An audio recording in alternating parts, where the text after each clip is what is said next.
एक नगर में दो भाई राजू और दीपू नगर के एक गैराज में मैकेनिक का काम करते थे। दोनों बहुत मेहनती थे। एक दिन गैराज में काम करते हुए भाई मैं सोच रहा था अगर हम ऐसे ही काम करते रहे तो एक दिन अपना एक गैराज खोल लेंगे और फिर जल्दी ही दूसरा और फिर तीसरा और जल्दी ही हर शहर में अपना एक गैराज होगा। ये कहने के बाद दोनों राजू और दीपू अपना काम बंद करके मुस्कुराते हुए ऊपर की ओर देखते हुए अपने ख्यालों में खो जाते हैं। सपने में राजू और दीपू अपने नए गैराज के उद्घाटन की रिबन काट रहे हैं। तभी पीछे से उसकी पीठ पर कोई धक्का देता है और दोनों घबरा के सपने से बाहर आते हैं। राजू के बगल में उसकी गैराज का मालिक, ग्रे शर्ट, काले पैंट, सिमटे हुए बाल और आंखों पे चश्मा। तुम दोनों से एक काम सही से नहीं होता। कल एक गाड़ी तुम लोगों ने बना के दी थी। ग्राहक का फोन आया था, उनकी गाड़ी से धुआं निकल रहा है और रास्ते में बंद हो गई है। ये 1 महीने में तुम्हारी 8वीं शिकायत है। मैं तुम दोनों को अभी काम से निकालता हूँ। निकल जाओ मेरे गैराज से। मालिक, पर यह भी तो हो सकता है उसकी गाड़ी खराब हो। हमने तो ठीक से ही काम किया था। खराब गाड़ियों को ठीक करना ही हमारा काम है। निकल जाओ यहाँ से। और मालिक दोनों को धक्के मार के बाहर निकाल देता है। राजू और दीपू अपने छोटे से कमरे की बिस्तर पर हैं। सामने की दीवार पर विष्णु भगवान की तस्वीर टंगी है। दीपू राजू से, भाई हम हर जगह मन लगा के काम करते हैं, फिर भी हमें हर जगह से निकाल दिया जाता है। किसी को हमारी कद्र ही नहीं। हाँ भाई, यहाँ किसी को हमारी कद्र नहीं है। चल किसी दूसरी जगह जाते हैं, वहाँ शायद हमारी कीमत हो। भाई पर हम वहाँ करेंगे क्या? याद है माँ कहती थी कि भगवान का नाम लेने से सब मिल जाता है। हाँ चल सामान बांध, अब हम यही करेंगे। भगवान का नाम लेंगे और पैसे कमाएंगे। वो कैसे? अरे हम बाबा बन के लोगों को ज्ञान देंगे और उनसे पैसे लेंगे। वो तो ठीक है, पर हम लोगों को क्या ज्ञान देंगे? अरे वही जो माँ हमें देती थी। तू ज्यादा सवाल मत कर, सामान बांध। हम राजा सूर्यदेव के चंपक नगर जा रहे हैं। चंपक नगर में राजू और दीपू गेरुए धोती और गेरुई शॉल में, कंधे तक बाल, गले में रुद्राक्ष की माला, पैरों में खड़ाऊ, कंधे पे लटकी मटमैली गठरी, कलाइयों में बंधी रुद्राक्ष की माला, एक बड़े बरगद के पेड़ के नीचे बने चबूतरे के सामने। ये राजा सूर्यदेव का चंपक नगर है। हम यहीं से शुरू करेंगे। दीपू सुन, आज से तेरा नाम दीपू नहीं दीपेश्वर है, समझा? और मैं एक सिद्ध योगी। मैं यहाँ बैठता हूँ और ध्यान करता हूँ। तू नगर में जाके ये खबर फैला कि एक सिद्ध योगी आए हैं जो हर समस्या का हल देते हैं। ठीक है, मैं जाता हूँ।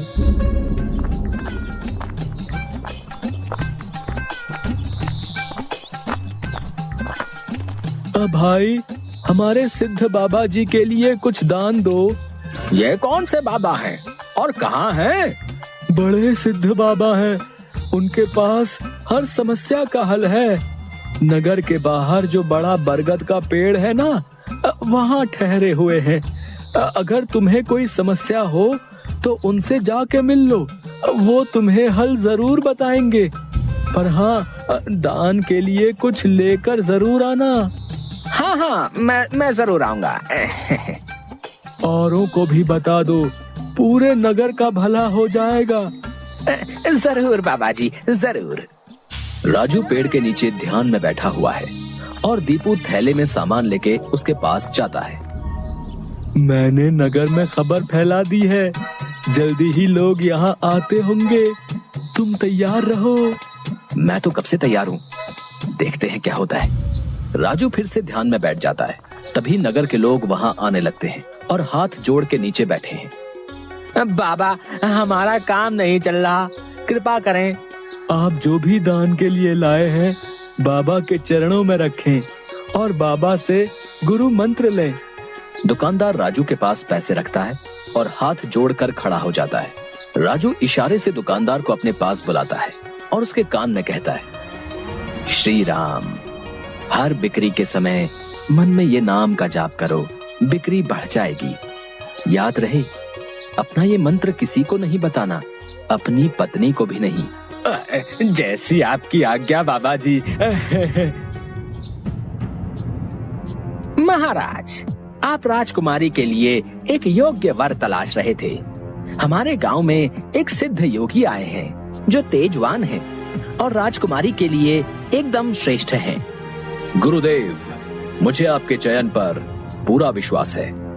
अगर आपने चुना है तो वो राजकुमारी के लिए अवश्य ही उत्तम होगा। सोने, जवाहरात और अनेक उपहार लाओ। हम अभी उन महान योगी के पास जाएंगे और उनसे राजकुमारी से विवाह करने का आग्रह करेंगे। हे तपस्वी, मैंने आपके बारे में जो सुना था, आप उतने ही तेजस्वी हैं। मेरा आग्रह स्वीकार करें। राजू ध्यान से आंख खोलकर राजा को देखते हुए, जी महाराज, कहिए क्या परेशानी है आपको? मेरी इच्छा है कि आप मेरी पुत्री से विवाह करें और ये उपहार स्वीकार करें। राजू काफी देर तक उपहार में लाए सोने, चांदी और अनेक वस्त्र और उपहारों को देखता है, फिर राजा की ओर मुड़ता है। महाराज, मैं तो एक सन्यासी हूँ, मुझे इन सब से क्या लेना? मुझे क्षमा करें, मैं आपकी बात नहीं मान सकता। दीपू चौंकते हुए राजू को देखता है। मैंने जो सुना था, आप उससे भी महान हैं। मुझे क्षमा करें यदि मैंने आपका अनादर किया हो। आप जब तक यहाँ हैं, मैं कोशिश करूंगा आपको कोई दिक्कत ना हो। और राजा सूर्यदेव को प्रणाम करके वापस चले जाते हैं। अरे राजू, ये क्या कर दिया तुमने? इतना अच्छा मौका हाथ से जाने दिया। अरे राज करते हम लोग। राज, तुम्हें ये क्या हो गया है? मैं यही सोच रहा था, लेकिन फिर मैंने सोचा कि इतने दिनों से ईश्वर का नाम लेते लेते इतना तो समझ आ गया है कि ईश्वर के नाम अमृत में ऐसा क्या है जो मीरा सारा राजसी ठाट छोड़कर वैरागन बन गई। क्यों प्रहलाद ने अपने पिता की इतनी यातनाएं सही? मुझे भी राम नाम का धन मिल गया है, जिसके आगे इस दुनिया का सारा धन फीका है। मुझे ये सब नहीं पता। हम यहाँ पैसे कमाने आए थे, ना कि साधु बनने। मैं चला, मैं अकेले ही सब संभाल लूंगा। तुम्हें जो ठीक लगे करो, पर अगर किसी मुसीबत में फंस जाओ, पूरी श्रद्धा से ईश्वर का नाम लेना, तुम्हारी मुसीबत दूर हो जाएगी। तुम्हारा दिमाग खराब हो गया है। इतनी आसानी से मुसीबत दूर होती तो सभी खुश होते। राजू बस उसे देखकर मुस्कुराता है और ध्यान में बैठ जाता है। दीपू अपनी पोटली उठा के गांव में चल देता है। क्यों भाई, कैसा चल रहा है? हाँ भाई, सब बढ़िया है और अब घर में सुख शांति भी है। ये भी बेवकूफ बन गया। राजू है तो चालाक। उसने ऐसी युक्ति की कि कोई उस पर सवाल नहीं उठा सकता। कुछ राशन दान करो। जरूर। दुकानदार राजू के थैले में चावल डालने जाता है। तभी दीपू, ये क्या दे रहे हो? इतनी मिठाइयाँ और मेवे तुम्हारी दुकान में है और तुम ये कच्चे चावल दे रहे हो? इनमें से कुछ दो। पर बाबा तो ये सब नहीं कहते। तुम्हें क्या करना है? जितना कह रहा हूँ वो करो। दीपू आगे जाता है और जोहरी की दुकान में दुकानदार से, और भाई जोहरी, कैसी चल रही है दुकानदारी?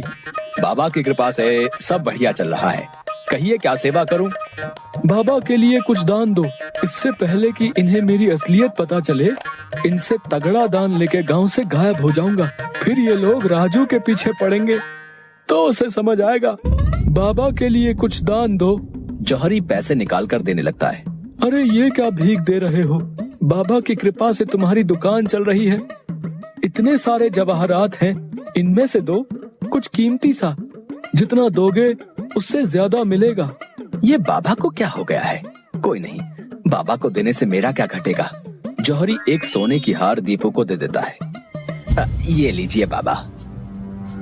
अच्छा धन बटोर लिया है मैंने। इससे काफी दिनों तक काम चल जाएगा। बड़ी भूख लग गई है, कुछ मिठाइयाँ खा लूं।